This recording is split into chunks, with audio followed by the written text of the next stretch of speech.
উপদেষ্টা হাসান আরিফ সাহেবের এই হঠাৎ করে চলে যাওয়া, এটা বর্তমান প্রেক্ষাপটে একটা, আমি মনে করি অত্যন্ত ক্ষতিকর একটা বিষয় হয়েছে।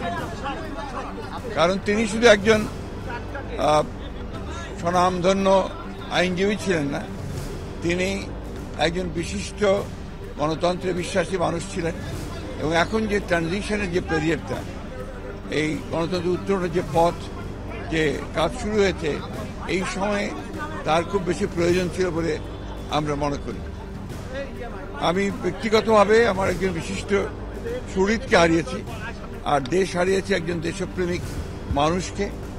আমরা তার আত্মার মাগফিরাত কামনা করছি, তার পরিবার পরিজনদের প্রতি সমবেদনা জানাচ্ছি। এবং এই হাসান আরিফ সাহেবের শূন্যতা, যেটা চলে যাওয়ার যে শূন্যতা সৃষ্টি হল, এটা সহজে পূরণ হবার নয় বলে আমি মনে করি। আল্লাহ তাকে বেহেশত নসিব করুক।